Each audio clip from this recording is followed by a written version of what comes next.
একটা নিউজ দেখে আমার খুব আনন্দ লাগছে গতকাল থেকেই। সেটা হচ্ছে যে আপনারা সবাই জানেন যে তুফান কিন্তু শুধু যে দেশে ঝড় তুলেছে ব্যাপারটা তা নয়। তুফান ঝড় কিন্তু পৃথিবীর যে জায়গায় গেছে তুফান, আসলে এইরকমভাবে অ্যাডভান্স টিকিট বুক হওয়ার এটা নজির আর বিগত দিনে দেখা গেছে কিনা আমার ঠিক জানা নেই। আমি যতটুকু জানি যে অস্ট্রেলিয়া বা আমেরিকা বা অন্যান্য বিভিন্ন জায়গায় যেই সমস্ত জায়গায় তুফান গেছে, ইউরোপের অনেক জায়গায়, মিডল ইস্টের, এটা বহির্বিশ্বেও কিন্তু তুফান তুলেছে। সো এটা খুবই আনন্দের ব্যাপার যে স্বপ্নটা আমরা সবসময় দেখে আসছি যে একদিন আমাদের সিনেমা ওয়ার্ল্ড ওয়াইড চলবে এবং অফিসিয়াল রিলিজ ইন্টারন্যাশনালি একটা বড় জায়গায় আমরা যাব আমাদের সিনেমাকে নিয়ে।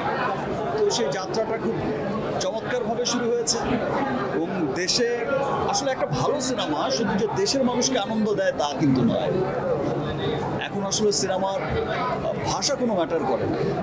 আমরা যদি দেখে থাকি কোরিয়ান ফিল্ম বা অন্যান্য দেশের ফিল্ম, এখন ভাষা কোনো ম্যাটার করে না। একটা ভালো সিনেমা পুরো পৃথিবীর মানুষকে আনন্দ দেয়।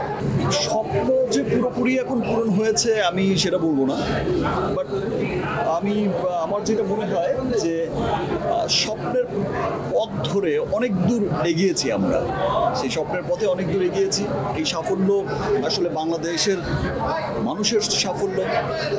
আজকে একটা সিনেমা বা আমাদের সিনেমা যদি ওয়ার্ল্ড ওয়াইড একটা চমৎকার জায়গায় গিয়ে পৌঁছায়, এই সাফল্য আসলে আমরা যারা সিনেমার সাথে যুক্ত শুধু তাদেরই নয়, এই সাফল্য আপনার আমার বাংলার সমস্ত মানুষের। দেখেন, মাননীয় প্রধানমন্ত্রী কিন্তু বরাবরই কিন্তু তারা খুব সংস্কৃতিমনা। ন্যাশনাল অ্যাওয়ার্ডের এমন কোনো অনুষ্ঠান থাকে না যে তিনি আসেন না, এবং দীর্ঘ সময় তিনি বসে থাকেন, সবার সাথে কুশল বিনিময় করেন। মাননীয় প্রধানমন্ত্রী কিন্তু সবসময় দেখা গেছে যে শিল্পীদের এত আপন করে নেয়, সমস্ত শিল্পীদের এত স্নেহ করে, এত ভালোবাসা দেয়। মাননীয় প্রধানমন্ত্রীর কাছে আসলে অনেক কৃতজ্ঞ। তার দেশের সিনেমা এগিয়ে যাচ্ছে, এটা আসলে মাননীয় প্রধানমন্ত্রী যখন গর্ব করে বলে তখন গিয়ে মনে হচ্ছে যে না, সত্যি হয়তো আমরা আমাদের যে চেষ্টাটা আমরা করে যাচ্ছি সেই চেষ্টার পথে, সেই স্বপ্নের পথে আসলে অনেক দূর এগিয়েছি। ধন্যবাদ মাননীয় প্রধানমন্ত্রীকে। এবং আমি চাইবো যে যদি ওনার সময় হয়, কোনো একটা স্পেশাল স্ক্রিনিং যদি হয়, মাননীয় প্রধানমন্ত্রী যদি সেটা দেখেন, অবশ্যই সেটা আমাদের জন্য আরও অনেক আনন্দের হবে। দায়বদ্ধতা আসলে কি হয়, একটা দায়বদ্ধতা থেকে, একটা দায়িত্বের জায়গা থেকেই তো কাজ করে যাচ্ছি। আপনারা পুরো তুফান টিম যে কষ্ট করে কাজ করেছে, এই যে গরমের মধ্যে আপনারা তখন দেখেছেন 46-47 ডিগ্রি সেলসিয়াস ছিল, এই বছর অনেক গরম পড়েছে। এই গরমের মধ্যেও গোটা টিম আমরা যে কাজ করেছি, অসহ্য গরমের মধ্যেও মানুষ হাসি মুখে এত চমৎকার একটা কাজ করেছে। সবার মধ্যে যে একটা স্পিড ছিল যে না, আমাদের গরম হোক যেটাই হোক, আমাদের খুব ভালো কাজ করতে হবে। আসলে সবাই আমরা চেষ্টা করে যাচ্ছি। রাফি চেষ্টা করছে, শাকিল ভাইরা চেষ্টা করছে, চরকি, আলফাই, SVF, সবাই আসলে সব ভালো জায়গা থেকেই কিন্তু চেষ্টা করছে। সবাই ভালো চেষ্টা করে যাচ্ছে সিনেমাটাকে সামনের দিকে নিয়ে যাওয়ার জন্য। গত বছরও দেখেছেন আপনার যখন প্রিয়তমা হয়েছে, প্রিয়তমাও কিন্তু চমৎকার বানিয়েছে।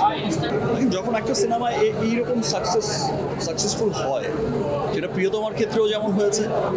আর আমি মনে করি, যেটা আমার কাছে যেটা মনে হয়, আজকে যে তুফান চলছে, ওয়ার্ল্ড ওয়াইড চলছে, ইনশাআল্লাহ সামনের এমন সিনেমাও হবে, তখন গিয়ে মনে হবে যে আসলে তুফান আসলে ওর কাছে কিছুই না।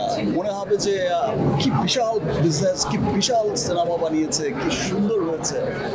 আমরা চেষ্টা করে যাচ্ছি। আমি বলছি যে আগেই বলেছি, আমি তো বিশ্বাস করি যে আমরা স্বপ্নের পথে হাঁটছি, দৌড়াচ্ছি। সো স্বপ্নটা এখনো পূর্ণ হয়নি পুরোপুরি।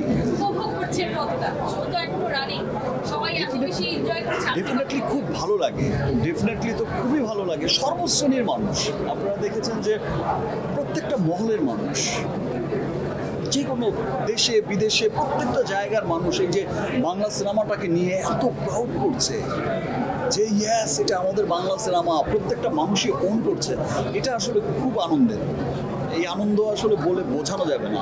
আজকে বললাম যে এই যে আমার রিমার্ক হারলেন, আমার এই কর্পোরেট এই যে বিজনেসম্যানরা বা বিভিন্ন সেক্টরের লোকজন এখানে এসেছে, বিভিন্ন সেক্টরে কর্পোরেট ওয়ার্ল্ডের। তো আমাদের যে স্পেশাল স্ক্রিনিং দুটো ছিল, ডেফিনেটলি যখন আমি আমার একটা ভালো কাজ পর্দায় দেখি আমি বসে থেকে, তখন তো আসলে অনেক ভালো লাগে। এই অনুভূতি বলে বোঝানো না। Thank you. এখন তো তুফান চলছে, চুয়ের গল্পে আর নাই যাই।